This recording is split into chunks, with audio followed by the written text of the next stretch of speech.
ఇప్పుడు మనం ఐడెంటిఫైయర్స్ మరియు వేరియబుల్స్ గురించి నేర్చుకుందాము. అసలు ఐడెంటిఫైయర్స్ ఎందుకు యూజ్ చేస్తాము? ఐడెంటిఫైయర్స్ మనం ఎందుకు యూజ్ చేస్తామంటే, ఒక వేరియబుల్కి ఏదైనా నేమ్ ఇవ్వాలన్నా, లేదంటే ఫంక్షన్కి నేమ్ ఇవ్వాలన్నా, స్ట్రింగ్కి నేమ్ ఇవ్వాలన్నా, క్లాస్కి నేమ్ ఇవ్వాలన్నా, ఆబ్జెక్ట్కి నేమ్ ఇవ్వాలన్నా, లిస్ట్కి నేమ్ ఇవ్వాలన్నా, టూపుల్కి నేమ్ ఇవ్వాలన్నా, డిక్షనరీకి నేమ్ ఇవ్వాలన్నా మనం ఐడెంటిఫైయర్స్ యూజ్ చేస్తాము. Okay, let's see the rules for identifiers. So మనం ఒక వేరియబుల్కి నేమ్ ఇవ్వాలన్నా, ఫంక్షన్కి నేమ్ ఇవ్వాలన్నా ఈ రూల్స్ని మనం ఫాలో అవుతాము. టోటల్గా 6 రూల్స్ ఉన్నాయి. ఫస్ట్ రూల్ ఏంటంటే, ఐడెంటిఫైయర్లో మనకి ఏముంటాయి అంటే కలెక్షన్ ఆఫ్ ఆల్ఫాబెట్స్ ఉంటాయి. ఆల్ఫాబెట్స్ అంటే ఇవి అప్పర్ కేస్ ఆల్ఫాబెట్స్ అవ్వచ్చు, లేదంటే లోయర్ కేస్ ఆల్ఫాబెట్స్ అవ్వచ్చు. అదేవిధంగా డిజిట్స్ ఉంటాయి. డిజిట్స్ అంటే 0 to 9. సో 0 to 9 మనం కంబైన్ చేసి మనం చాలా నెంబర్స్ డిరైవ్ చేసేయచ్చు. లైక్ 123 అని ఏ నెంబర్నైనా డిరైవ్ చేయొచ్చు. As well as symbols. But సింబల్లో మాత్రం మనకు ఓన్లీ 1 సింబలే సపోర్ట్ చేస్తుంది, అది underscore. So other than underscore మనం ఎటువంటి సింబల్ కూడా మనం వేరియబుల్లో ఇవ్వడానికి పాసిబిలిటీ లేదు. అది ఫస్ట్ రూల్. సెకండ్ రూల్ ఏందో చూడండి. Must starts with alphabet or underscore. So కంపల్సరీగా ఐడెంటిఫైర్ అనేది దేంతో స్టార్ట్ అవ్వాలి? ఆల్ఫాబెట్తో కానీ లేదంటే అండర్స్కోర్తో కానీ స్టార్ట్ అవ్వాలి. సో ఇది మైనస్ అమ్మ, ఇది అండర్స్కోర్. ఓకే, నెక్స్ట్ రూల్ ఏంటంటే ఐడెంటిఫైర్ అనేది డిజిట్తో స్టార్ట్ అవ్వకూడదు. సో డిజిట్తో కనుక స్టార్ట్ అయితే అది వ్యాలిడ్ ఐడెంటిఫైర్ కాదు, అది ఇన్వాలిడ్ ఐడెంటిఫైర్ అవుతుంది. అంటే అది కరెక్ట్ కాదు, రాంగ్. నెక్స్ట్ రూల్ ఏంటంటే కీబోర్డ్ని మనం ఐడెంటిఫైర్ కింద యూజ్ చేయకూడదు. Keywords are not allowed. Next rule ఏంటంటే బ్లాంక్ స్పేసెస్ని మనం ఐడెంటిఫైయర్లో యూజ్ చేయలేము. బ్లాంక్ స్పేసెస్ని యూజ్ చేయకూడదు. నెక్స్ట్ రూల్ ఏంటంటే ఐడెంటిఫైయర్స్ అనేవి కేస్ సెన్సిటివ్. కేస్ సెన్సిటివ్ అంటే ఏంది? అప్పర్ కేస్ ఐడెంటిఫైయర్స్ వేరు, లోయర్ కేస్ ఐడెంటిఫైయర్స్ వేరు. ఓకే, సపోజ్ ఇక్కడ నాకు ఒక వేరియబుల్ ఉంది, ఓఎఫ్ అని ఒక వేరియబుల్ ఉంది. ఇది ఒక వేరియబుల్. ఓఎఫ్ అని అప్పర్ కేస్లో ఇంకొకటి పెట్టాను, అది ఇంకొక variable. So upper case and lower case identifiers are different. దాన్ని మనం కేస్ సెన్సిటివ్ అంటాము.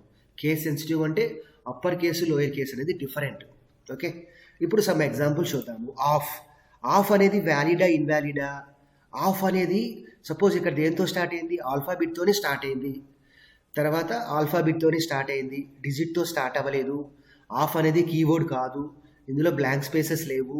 సో కాబట్టి ఇదేమవుతుంది? ఆఫ్ అనేది వ్యాలిడ్ ఐడెంటిఫైర్ అవుతుంది. నెక్స్ట్ ఇఫ్ అనేది వ్యాలిడా? కాదు, ఇన్వాలిడ్. ఎందుకని? ఇఫ్ అనేది కీవర్డ్ అనేది మనం ఐడెంటిఫైర్ కింద మనం యూజ్ చేయలేము. ఇఫ్ అనేది ఏంది? కీవర్డ్. సో కీవర్డ్ని మనం ఐడెంటిఫైర్ కింద యూజ్ చేయలేము. Okay, keyword. So this is wrong. Next 123 అనేది వ్యాలిడ్ ఐడెంటిఫైరా? వ్యాలిడ్ కాదు. ఎందుకు కాదు? ఈ ఐడెంటిఫైర్ దేంతో స్టార్ట్ అయింది? 1తో స్టార్ట్ అయింది. 1 అంటే ఏంది? డిజిట్ని మనం ఐడెంటిఫైర్లో యూజ్ చేయకూడదు. డిజిట్ని మనం యూజ్ చేయొచ్చు, బట్ ఇక్కడ 1తో స్టార్ట్ అవ్వకూడదు. ఓకే, సపోజ్ ఇక్కడ నేను ఇట్లా పెట్టాను A123 అని, ఇది వ్యాలిడా? A123 అనేది వ్యాలిడ్.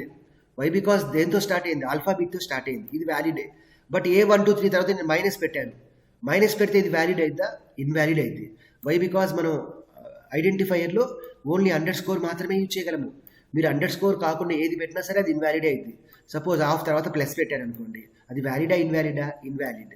వై? బికాజ్ మనం ప్లస్ని యూజ్ చేయలేము ఐడెంటిఫైయర్లో. నెక్స్ట్ టోటల్ స్పేస్ మార్క్స్, ఇది కూడా ఇన్వాలిడే. ఎందుకని? బ్లాంక్ స్పేసెస్ని మనం ఐడెంటిఫైర్లో యూజ్ చేయకూడదు. బట్ టోటల్ తర్వాత మనం ఒక బ్లాంక్ స్పేస్ ఇచ్చాము, కాబట్టి ఇది కూడా ఏమైంది? ఇన్వాలిడే అయింది. తర్వాత total 123, no problem. Year T అనేది ఆల్ఫాబెట్తో స్టార్ట్ అవుతుంది. ఎన్ని డిజిట్స్ కావాలంటే అన్ని డిజిట్స్ పెట్టుకోవచ్చు, ఎటువంటి ప్రాబ్లం లేదు. సో ఇది వ్యాలిడే. నెక్స్ట్ A123 మైనస్ అనేది ఇది కూడా వ్యాలిడే. వై? బికాజ్ ఆల్ఫాబెట్తో స్టార్ట్ అయింది, అండర్స్కోర్ పెట్టచ్చు, డిజిట్ పెట్టచ్చు, నో ప్రాబ్లం. ఓకే, ఇది మనకి ఐడెంటిఫైయర్స్ గురించి. తర్వాత అసలు వేరియబుల్ అంటే ఏంటి చూడండి. ఇది వేరియబుల్ యొక్క డెఫినేషన్. వేరియబుల్ అంటే ఏం లేదు, ఒక నేమ్. ఆ నేమ్ అనేది దేనికి ఇస్తాము? ఒక మెమొరీ లొకేషన్కి ఇస్తాము. ఆ మెమొరీ లొకేషన్లో ఏం స్టోర్ అవుతుంది? వాల్యూ స్టోర్ అవుతుంది. ఇది మనకి వేరియబుల్ యొక్క definition. It is a name given to memory location where value is stored. ఇక్కడ నేను ఏం చేశానంటే A=10 అని చెప్పి రాశాను. ఇక్కడ మనకి ఈ వేరియబుల్ ఏంటంటే 3 థింగ్స్ ఉంటాయి. ఫస్ట్ వన్ ఏంటంటే ఏ అనేది ఏమైంది? వేరియబుల్ నేమ్ అయింది. ఏ మీన్స్ వేరియబుల్ నేమ్. ఏం స్టోర్ చేశారు? 10 స్టోర్ చేశారు. ఈ 10 అనేది ఏమైంది? వాల్యూ అయింది. 1000 అంటే ఏంది? 1000 అంటే memory location. Memory location means some address. So ఇప్పుడు డెఫినేషన్ చూడండి. Variable is a name which is given to the memory location wear the value is stored. యాక్చువల్గా మనం ఏ మీద ఆపరేషన్ పర్ఫామ్ చేస్తాము, A+B అని. బట్ ఇంటర్నల్గా కంప్యూటర్కి ఏ అంటే ఏందో తెలియదు. ఏ అంటే అది దేన్ని రిఫర్ చేస్తుంది, 1000. సో 1000లో కనుక ఏ వాల్యూ ఉంటే ఆ వాల్యూ మీద ఆపరేషన్ని పర్ఫామ్ చేస్తుంది.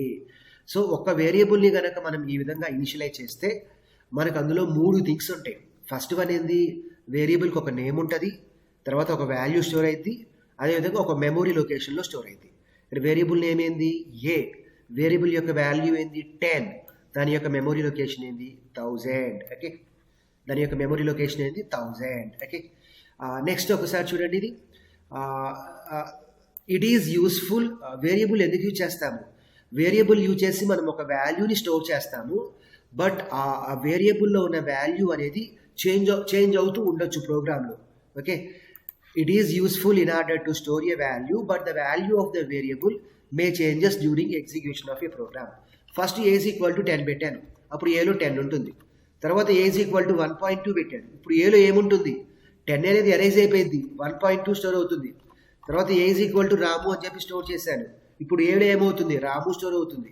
తర్వాత ఏ ఈజ్ ఈక్వల్ టు 234 అని పెట్టాను, ఇప్పుడు ఏలో ఏం స్టోర్ అవుతుంది 234 అనేది స్టోర్ అవుతుంది. ఓకే, సో వేరియబుల్ యొక్క వాల్యూ అనేది మన ప్రోగ్రాంలో చేంజ్ చేసుకోవచ్చు. Next declaration of A variable గురించి నేర్చుకుందాము. సో సిలో కానీ C++లో కానీ జావాలో కానీ పైథాన్లో కానీ ఒక వేరియబుల్ని డిక్లేర్ చేయాలి అంటే మనం మస్ట్ అండ్ షుడ్గా డేటా టైప్స్ని యూజ్ చేయాలి. బట్ పైథాన్లో మాత్రం వేరియబుల్స్ని డిక్లేర్ చేయాలి అంటే డేటా టైప్స్ అనేది అవసరం లేదు. So that's why Python is called as dynamically typed language. Dynamically typed language అంటే ఏంది, మనం వేరియబుల్ని డిక్లేర్ చేయాలి అంటే డేటా టైప్స్ అవసరం లేదు. ఓకే, సో ఇప్పుడు డేటా టైప్ అనేది ఎట్లా వస్తుంది, మనం వేరియబుల్ని ఇనిషియలైజ్ చేస్తాం కదా, వేరియబుల్ని ఇక్కడ ఎలా ఇనిషియలైజ్ చేస్తాము, is equal to operator use చేసి ఇనిషియలైజ్ చేస్తాము. ఇప్పుడు సపోజ్ ఇక్కడ మనం 10ని అసైన్ చేసాము, ఇప్పుడు ఏ అనేది ఏమైందంటే ఇంటిజర్ అయింది. సో మనం ఏ వాల్యూని అసైన్ చేస్తే ఆ కరస్పాండింగ్ వేరియబుల్కి ఆ డేటా టైప్ వస్తుంది. ఇంటిజర్ వాల్యూ కనుక అసైన్ చేస్తే ఏ అనేది ఇంటి డేటా టైప్ అవుతుంది.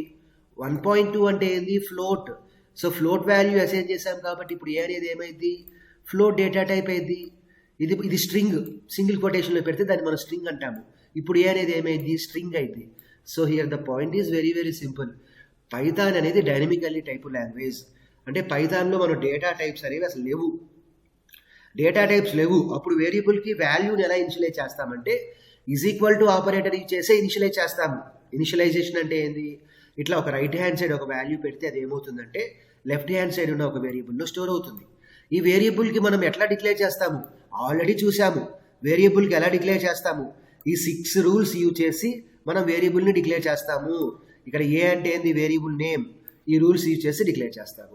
వేరియబుల్ ఆల్ఫాబెట్ ఉండొచ్చు కదా, కాబట్టి డిక్లేర్ చేసాం అట్లా. ఓకే, సో మనం ఏ వాల్యూ ఇనిషియలైజ్ చేస్తే వేరియబుల్కి ఆ డేటా టైప్ వస్తుంది. తర్వాత multiple assignment of A variable. Suppose మనం ఒక సింగిల్ వాల్యూని మోర్ దాన్ 1 వేరియబుల్కి అసైన్ చేయాలి అనుకోండి, ఇలా రాయొచ్చు A is equal to B is equal to C is equal to 10. ఇప్పుడు ఏకి ఏ వాల్యూ వస్తుంది, ఏలో ఇప్పుడు మనకి 10 అనే వాల్యూ అనేది స్టోర్ అవుతుంది. అలా కాకుండా మల్టిపుల్ వాల్యూస్ని మల్టిపుల్ వేరియబుల్స్కి ఇవ్వాలి అంటే ఇలా చేయొచ్చు. ఏ కామా బి కామా సి